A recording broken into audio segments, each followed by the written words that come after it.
St. Vincent really saved my life because I got my daughter back. I have my own apartment now. And I feel real good about myself being here.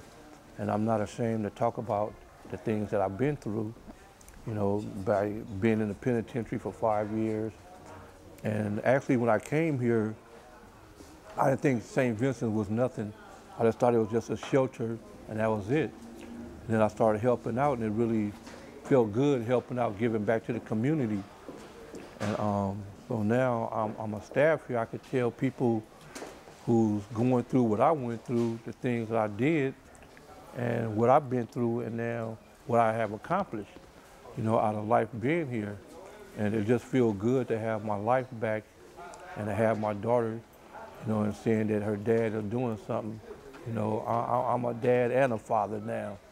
You know, at first I was just a dad, a half dad, but now I'm a father, you know, and it just feels good to be here working at St. Vincent de Paul, giving back.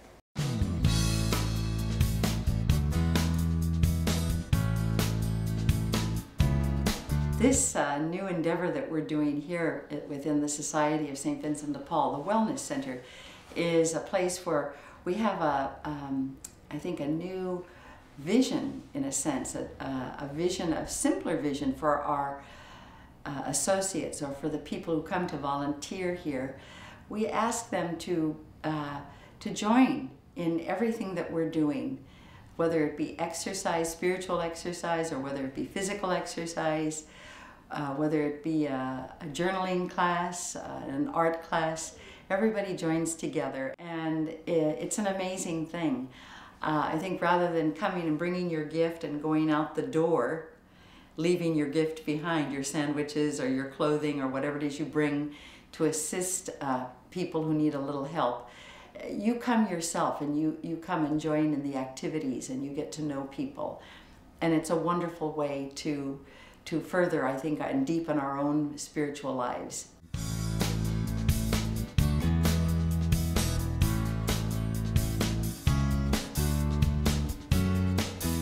And what we do here is give out free clothing that is donated to us from different sources, but a lot of them come from our conferences, which is the churches. And they will call us and say, we have clothes, can you pick them up? And I arrange for those clothes to be picked up and brought here, at which point then we have to sort it all. And that's what we see behind me here. We then sort it by size, men's, women's, etc., and then we put it back on the shelves so that when the clients come in, we can have them come in and get a full set of clothing once every 30 days. St. Vincent de Paul, not only with the clothing, but we have places for them to shower and so on, and they can go and decide to look for a job. And I know we give them that opportunity to do so with dignity. Like I said, having been out there, it was really lots of times the worse you get out there, the more you want to just hide. And the more you hide, then the more you're not able to receive any kind of service or assistance to get you out of that. I think of what we do here by giving clothing and shoes, and like I said, food bags and coats that allow them to move about and hold their head up high, the possibilities increase if they can then leave these streets, which is where they're at.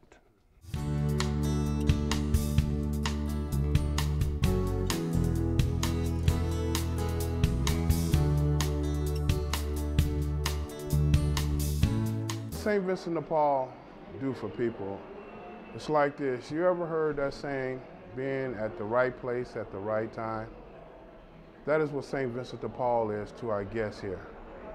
They're in the right place at the right time because they have an opportunity to get housing, to get medical needs, to get a chance to restore their self-respect and move on.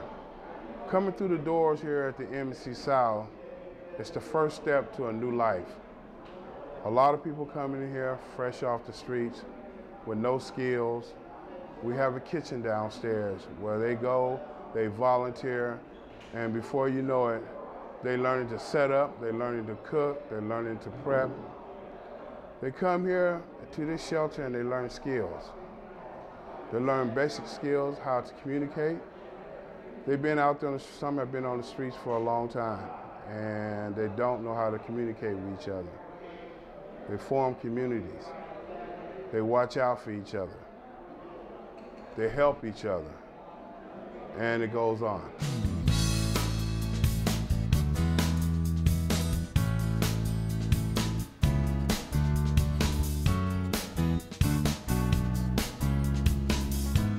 The Riley Center is a group of different programs. It's not just one.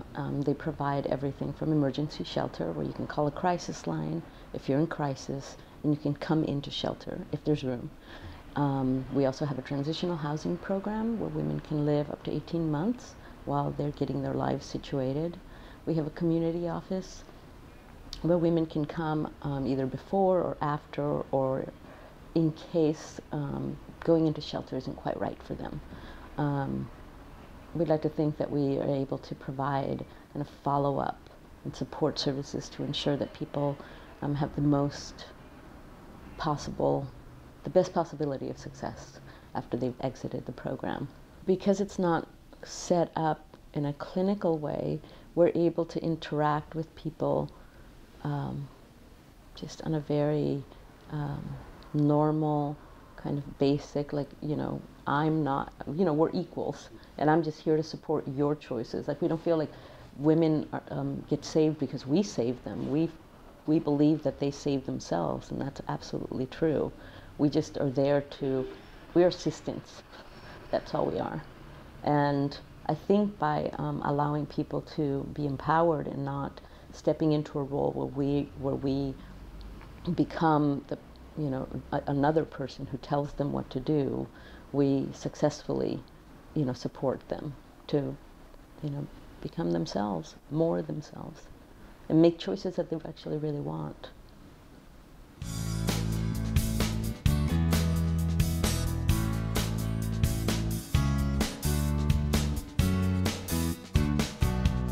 The people I work with are the best. Like, we formed really good friendships, and it's really fun working with them. And I've gotten to know a lot of the residents, mostly through serving the food. And when I wait at the bus stop, there's always people out there. And they're so friendly, like they just start talking to me. And it's one of the most rewarding experiences I've had. Yeah, I just wish I had started sooner. We should just make it a practice of just helping somebody else out, somebody that's down. Because someday when we're feeling bad, if we go to a shelter or we just volunteer somebody on the street, it's gonna make us a little happy, because I have fun when I'm volunteering in here. So, and, it's not just the food, because sometimes I'm losing weight in here too, so I'm not eating everything.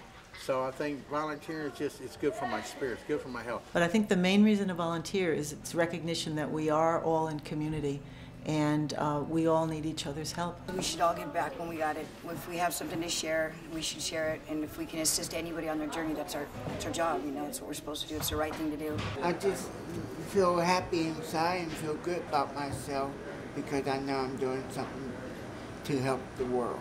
I think the biggest benefit for a volunteer would be the realization that we are not so different from the people that we're serving.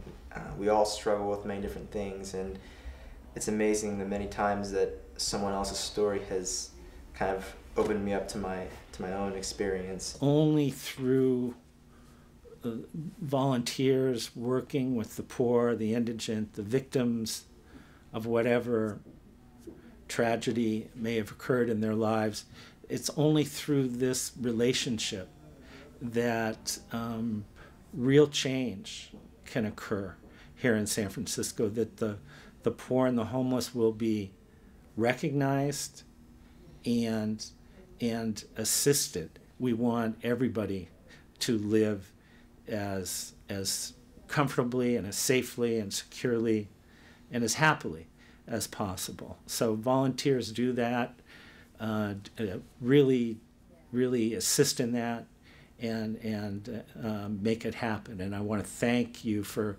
considering to be a volunteer for the St. Vincent de Paul Society.